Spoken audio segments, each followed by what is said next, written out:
convido os amados para a leitura em 1 Coríntios, capítulo 3. Primeira carta de Paulo aos Coríntios, capítulo 3. Primeira carta de Paulo aos Coríntios, capítulo 3. Temos feito a exposição na carta aos Coríntios. E eu vou, então, expor nesta manhã o capítulo 3, versos de 1 a 9.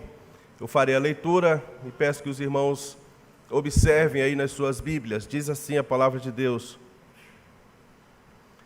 Eu, porém, irmãos, não vos pude falar como a espirituais, e sim como a carnais, como crianças em Cristo. Leite vos dei a beber, não vos dei alimento sólido, porque ainda não podíeis suportá-lo. Nem ainda agora podeis, porque ainda sois carnais. Porquanto, havendo entre vós ciúmes e contendas, não é assim que sois carnais e andais segundo o homem? Quando, pois, alguém diz, eu sou de Paulo, e o outro, eu de Apolo, não é evidente que andais segundo os homens? Quem é Apolo? E quem é Paulo? Servos, por meio de quem crestes, e isto conforme o Senhor concedeu a cada um. Eu plantei, Apolo regou, mas o crescimento veio de Deus. De modo que nem o que planta é alguma coisa, nem o que rega, mas Deus que dá o crescimento. Ora, o que planta e o que rega são um, e cada um receberá o seu galardão, segundo o seu próprio trabalho. Porque de Deus somos cooperadores, lavoura de Deus, edifício de Deus sois vós. Amém. Você com certeza conhece a história do Peter Pan, a história infantil Peter Pan, o menino que habita na terra do nunca, onde as crianças nunca crescem, nunca deixam de ser crianças, e ali só brincam. Na psicologia, criou-se o termo Síndrome de Peter Pan, que são aquelas pessoas que se recusam a crescer. Não por uma questão biológica, questão de saúde, mas simplesmente porque se recusam a crescer, talvez por preguiça. Parecido um pouco também com a história de Macunaíma, de Mário de Andrade, que até os seus primeiros 6 anos ele não falava. E não por uma dificuldade de falar, mas por pura preguiça. Então, muitas pessoas desejam se manter eternamente na infância ou na adolescência, se recusando a amadurecer. Paulo, aqui, meus irmãos, está chamando a atenção dos crentes da igreja de Corinto, porque eles estavam com esta espécie de síndrome de Peter Pan espiritual. Se recusavam a crescer espiritualmente. E o apóstolo Paulo, então, vai chamar a atenção desta igreja, usando 3 comparações, 3 metáforas. Ele usa, então, a metáfora da família, da lavoura e do edifício. A igreja é uma família. E ele diz que, como uma família, como membros dessa família, devemos crescer, devemos alcançar a maturidade. Como lavoura, ele fala acerca do crescimento quantitativo. E com relação ao edifício, ele fala da qualidade dos materiais. Essa parte do edifício falaremos na próxima exposição, que é a partir do capítulo 10, do versículo 10. Nesta perícope, Paulo chama a atenção dos cristãos coríntios pelo fato de que, a despeito do tempo que eles já eram convertidos, a despeito do tempo decorrido em que eles abraçaram a fé, e agora eles ainda não tinham apresentado um crescimento espiritual. Eles não haviam amadurecido na fé, permaneciam como crianças necessitadas de leite. Então, ele está dizendo aqui que o alvo de Deus para a sua igreja é a maturidade. Nós devemos alcançar a maturidade, a perfeita varonilidade, à semelhança de Cristo. O que Deus espera dos membros da igreja é a maturidade. Então o apóstolo Paulo vai dizer aqui, meus irmãos, primeiramente acerca da condição daquela igreja. Qual era a condição daqueles crentes? Ele vai chamá-los, então, de... que não podia falar com eles como a espirituais, mas como a carnais. Eles estavam demonstrando uma atitude de pessoas ainda não regeneradas, mas de pessoas que permaneciam ainda na carne. Então, a condição daqueles crentes era carnal. Olha só o que ele diz no verso 1 e 2.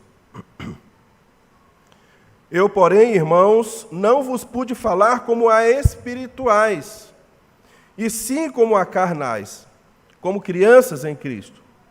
Leite vos dei a beber, não vos dei alimento sólido, porque ainda não podíeis suportá-lo, nem ainda agora podeis, porque ainda sois carnais.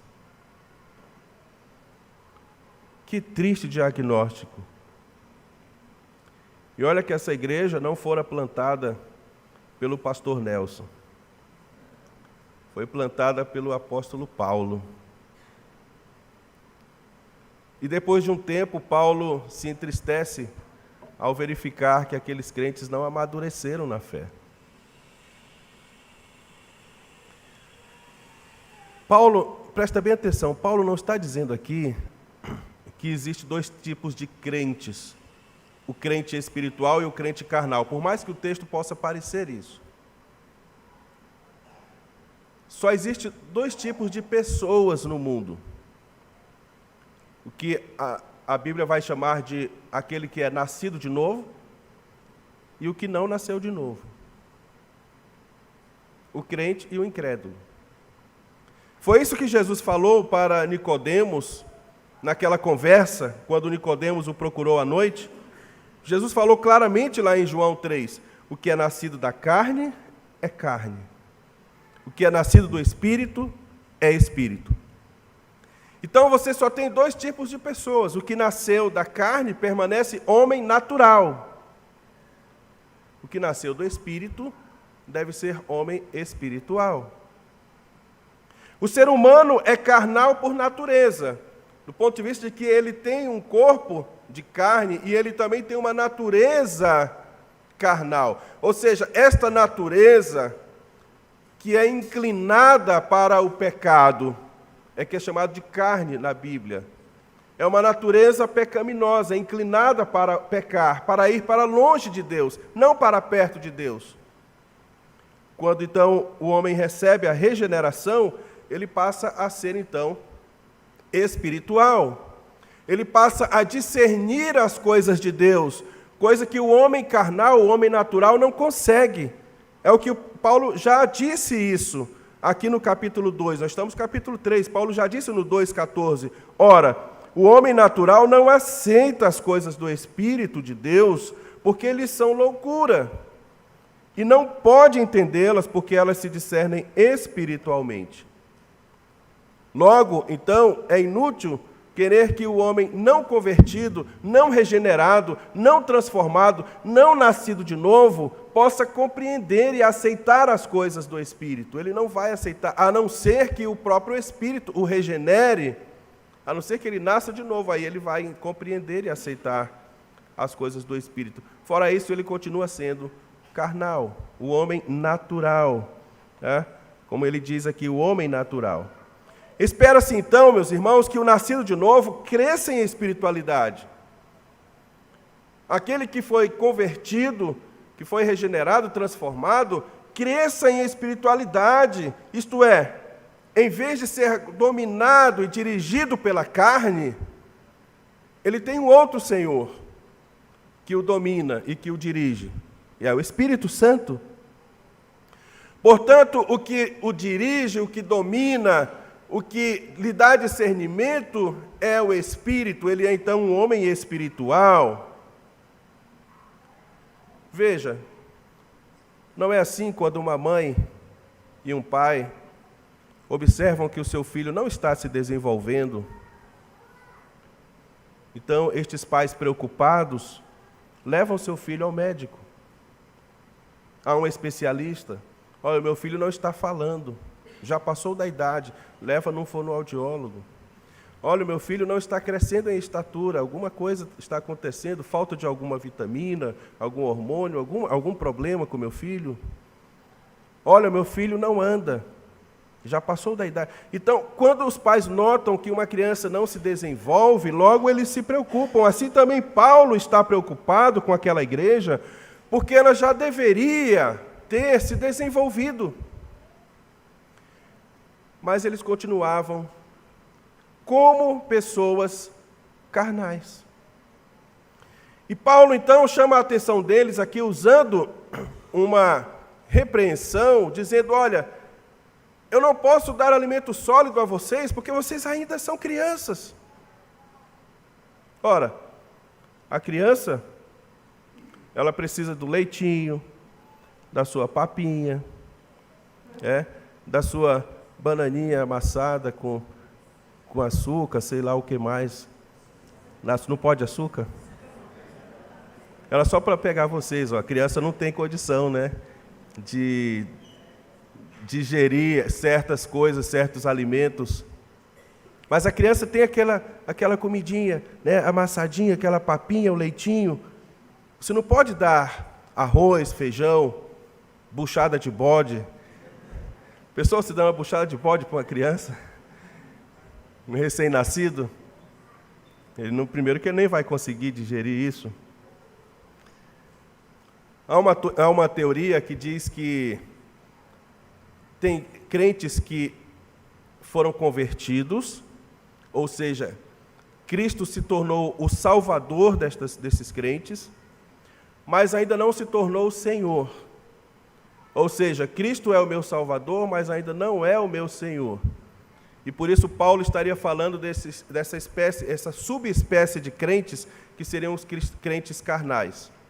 Mas isso não coaduna, não combina com o restante da Bíblia. Ou é convertido, e portanto Cristo é Senhor, ou não é convertido. Cristo não pode ser o Salvador daqueles a quem Ele não é Senhor.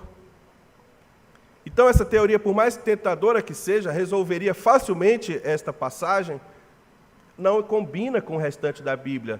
Ou é um crente espiritual, ou não é crente de forma nenhuma. Paulo, então, está usando esse termo aqui para chamar a atenção daqueles crentes de que alguma coisa está errada com eles. E veja que Paulo os considera crentes. Paulo os considera crentes. Primeiro ele chama de irmãos, no versículo 1, irmãos. Então ele está chamando aqueles crentes de irmãos, então eles são crentes. Lá no verso 9, ele fala que eles são lavoura de Deus, são edifício de Deus. Então o que Paulo está fazendo aqui é, olha, olhem para vocês e vejam se vocês são mesmo convertidos, porque vocês já deveriam ser maduros espiritualmente, e vocês ainda são crianças. O que ele está dizendo aqui, então, irmãos, é que o simples passar do tempo não torna uma pessoa madura. Ah, mas eu já tenho 20 anos de crente, tenho 20 anos de igreja. Isso não quer dizer que você se tornou uma pessoa madura. Ah, eu tenho 40 anos de igreja, eu estou aqui há 50 anos. Pode ser que você esteja há muito tempo na igreja e não cresceu na fé. E por quê? Por pura preguiça e negligência. Assim como Peter Pan, assim como Macunaíma, que se recusava a falar, se recusava a crescer. Paulo está encorajando, então, os crentes de Corinto a crescerem na graça, no conhecimento, na fé, no amor. Não dava para permanecer como antes, então ia ficar evidenciado, no final das contas, que eles não se converteram. Pedro também fala sobre isso. Na segunda carta de Pedro, capítulo 3, verso 18, ele diz: antes crescei na graça e no conhecimento de Cristo Jesus, o nosso Salvador e Senhor. Olha que interessante. Pedro fala que Cristo é o nosso Senhor e Salvador, portanto não existe crente onde Cristo não seja Senhor e Salvador. O crescer na graça é um imperativo para o crente. Devemos lamentar, então, meus irmãos, que muitos crentes, muitos dos que hoje já deveriam ser maduros, ainda agem, pensam como crianças espiritualmente. Veja, Jesus Cristo falou: quem não se tornar como uma criança não pode entrar no reino de Deus. Jesus não está falando de uma imaturidade, ele está falando da simplicidade da criança, da humildade, que são atributos que nós devemos ter a vida toda, mas o próprio Jesus, o texto bíblico diz que Jesus, criança, crescia em estatura, em conhecimento, em graça. Cristo crescia. Ele não permaneceu criança.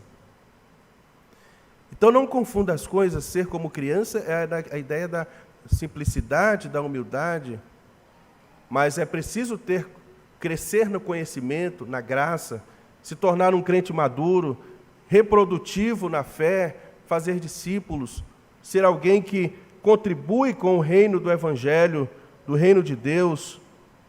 É triste aqueles que não cresceram e que, portanto, então, ao invés de colaborar, cooperar, como Paulo depois fala, nós somos cooperadores, em vez de cooperar, ele se torna alguém que vai sempre precisar ser carregado.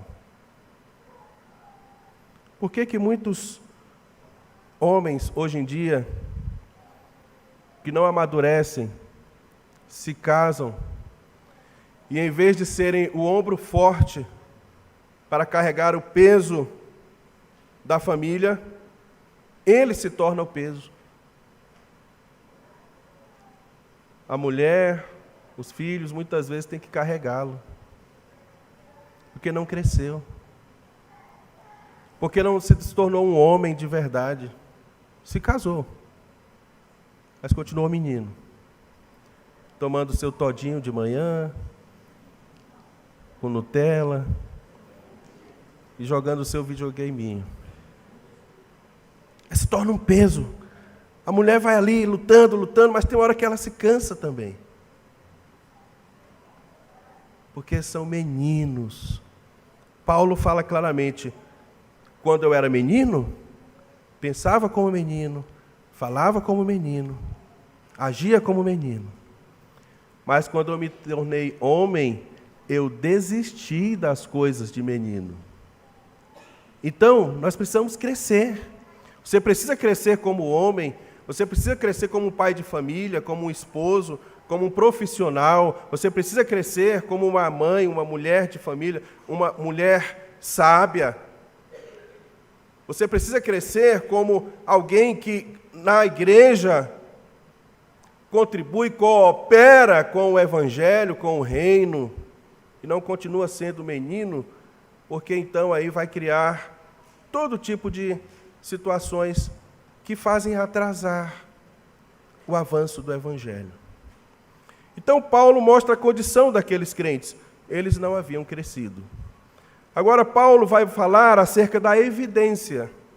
Por que Paulo está dizendo que eles são meninos na fé? Porque eles estão demonstrando isso pelos seus atos. Olha só o que diz a partir do verso 3, versos 3 e 4.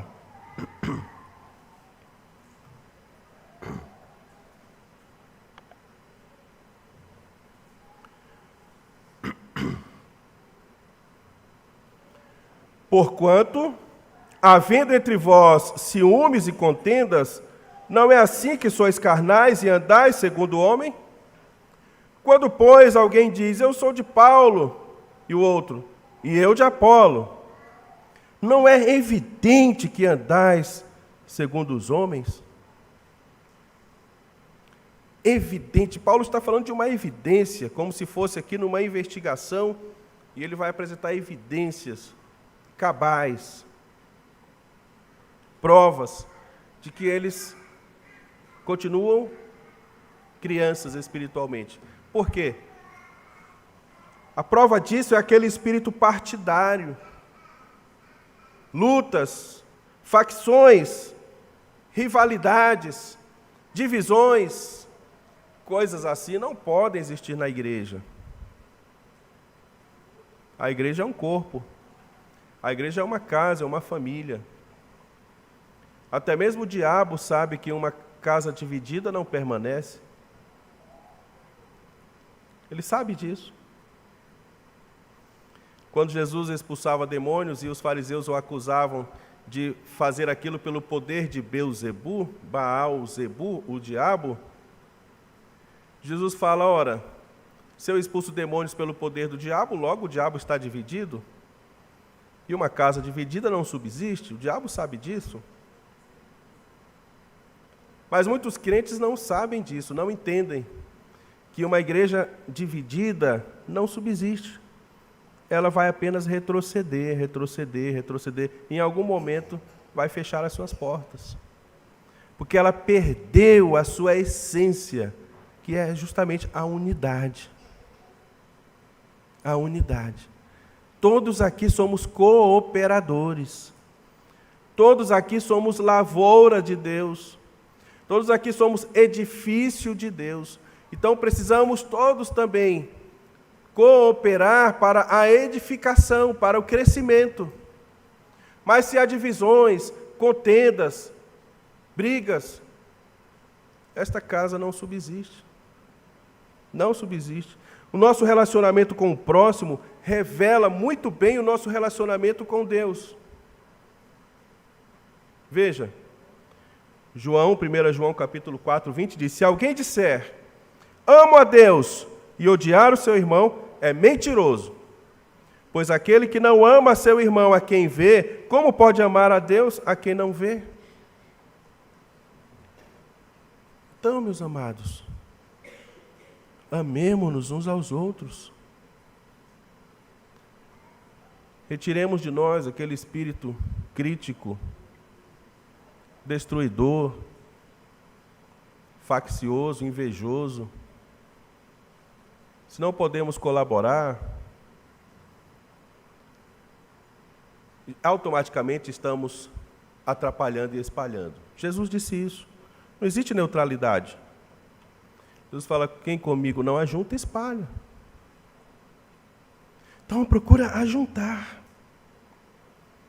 Porque não adianta dizer, eu amo a Deus, se você não vê a Deus. Como é que você o ama? Se você não ama o irmão a quem você vê. Então Paulo diz, havendo entre vós ciúmes. Olha, ciúmes. Então quer dizer, um fazia uma coisa, o outro em vez de colaborar ficava ciumado.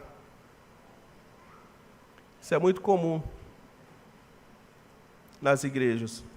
O outro faz, aí ele começa a lançar um monte de crítica. Em vez de ir lá e falar, ó, fulano, estou aqui para ajudar, vamos caminhar juntos, você precisa de ajuda aí? Eu noto que você está precisando de ajuda. O que eu posso fazer para que esse trabalho possa se desenvolver ainda mais? Mas não, aí o ciúmes faz com que a pessoa lance críticas maldosas, destrutivas, simplesmente pelo ato de criticar, de falar. Isso gera contendas. Aí Paulo fala, ora, se há entre vocês ciúmes e contendas, não é assim que vocês são carnais? Se há entre nós discórdias, brigas, discussões inócuas, espírito faccioso, é uma evidência de que nós não estamos andando no Espírito, e sim na carne. Andar no Espírito é um imperativo. Paulo diz aos Gálatas, digo, porém, andai no Espírito e jamais satisfareis a concupiscência da carne, o desejo, as paixões da carne. Então, meus amados, os cristãos de Corinto eram, sim, crentes. Paulo está chamando-os aqui de carnais como uma forma de que eles se despertem, para que eles vejam, olha, precisamos crescer, senão no final das contas vai ficar evidente que nós não somos crentes. Nós precisamos aprender, meus irmãos, que Deus dá diversidade de ministérios, mas unidade de propósitos. Cada um aqui tem um ministério, tem algo que Deus o capacitou para fazer. São diversidades de ministérios. Nem todos os ministérios são iguais. Mas nesta diversidade de ministérios, Deus quer a unidade. Todos caminhando para o mesmo propósito, para a mesma finalidade. Então não devemos ficar fazendo comparações inócuas. Cada um é chamado para fazer aquilo que Deus o chamou. E tem que ser encontrado fiel naquilo que Deus o chamou para fazer. Em terceiro lugar, então, meus irmãos, o apóstolo Paulo vai falar acerca do remédio para o crescimento. É a cooperação. Verso 5. Quem é Apolo? Quem é Paulo? Servos por meio de quem crestes. E isto conforme o Senhor concedeu a cada um. Eu plantei, Apolo regou, mas o crescimento veio de Deus. De modo que nem o que planta é alguma coisa, nem o que rega, mas Deus que dá o crescimento. Ora, o que planta e o que rega são um, e cada um receberá o seu galardão, segundo o próprio trabalho. Porque de Deus somos cooperadores. Lavoura de Deus, edifício de Deus, sois vós. Em uma lavoura, o que planta precisa daquele que rega. Se alguém plantar e aquela semente não for regada, ela não vai prosperar. O que planta e o que rega precisam que Deus dê o crescimento. Só Deus pode dar o crescimento. É um ato do poder de Deus. Quando Deus criou o mundo, criou a terra, Ele disse: produza a terra, a erva verde. A erva, ela só pode crescer se Deus determinar esse crescimento, pelo poder de Deus. Então, de nada adianta ficar valorizando este em detrimento daquele, porque ambos precisam do crescimento, que Deus dê o crescimento. Portanto, ambos são necessitados do poder de Deus, da misericórdia, da graça, porque senão o seu trabalho será inócuo. Paulo fundou aquela igreja. Apolo, que foi discipulado por Paulo, pastoreou aquela igreja um tempo. Então os irmãos ficavam naquela divisão: eu sou de Paulo, eu sou de Apolo, e Paulo diz: meus irmãos, parem com isso. Quem é Apolo e quem é Paulo? São servos de Deus. Nem o que planta, nem o que rega é alguma coisa, mas Deus que dá o crescimento. Paulo aqui não está minimizando o trabalho deles como ceifeiros, como plantadores na seara do Senhor. O que ele está dizendo é que eles precisaram da graça de Deus para que a igreja pudesse crescer. E, portanto, ambas aquelas funções são importantes, mas seriam inúteis se Deus não desse o crescimento. Então, o trabalho que você faz na igreja é muito importante, é desejável que você faça cada vez mais com dedicação, com empenho, mas se você valoriza só o que você faz, em detrimento do que o outro irmão faz, isso não está demonstrando que há uma maturidade cristã e, portanto, precisa crescer na fé, precisa crescer no conhecimento de Cristo. Para concluir, meus irmãos, há gente que jamais experimentou um crescimento em sua conduta. Pode parecer um adulto no ponto de vista do tamanho, mas uma criança no conhecimento, nas atitudes, no caráter, não foi transformado. E um pastor se entristece muito quando ele vê que membros da sua igreja não estão crescendo espiritualmente. E isso não depende necessariamente de que esse pastor é um bom pregador, ou um bom teólogo, ou um bom mestre. Porque nós temos aqui uma igreja que foi plantada pelo próprio apóstolo Paulo. Mas significa que este crente, esse irmão, ele está sendo negligente com o seu crescimento espiritual, está sendo negligente com o uso dos meios ordinários para o seu crescimento na fé, leitura da palavra, oração, congregação, comunhão, os sacramentos, a ceia do Senhor.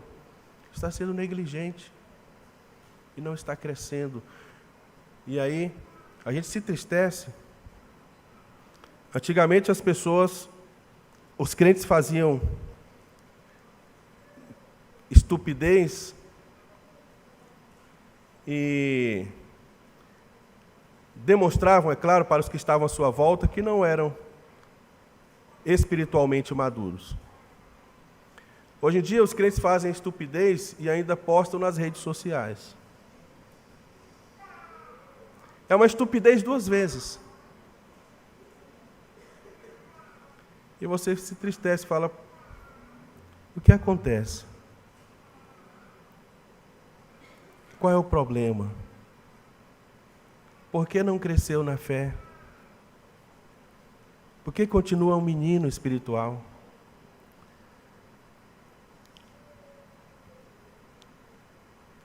Para concluir e encerrar, meus irmãos, tenhamos então o cuidado de não nos comportarmos ainda como meninos em nossa conduta, mas que possamos então nos tornarmos à semelhança de Cristo. Esse é o nosso propósito, todos nós. Cheguemos à perfeita varonilidade de Cristo. A cada dia, nos tornando um pouquinho mais parecidos com o Senhor. E aí nós vamos, de fé em fé, crescendo e alcançando a maturidade para a glória de Deus. Deus nos abençoe.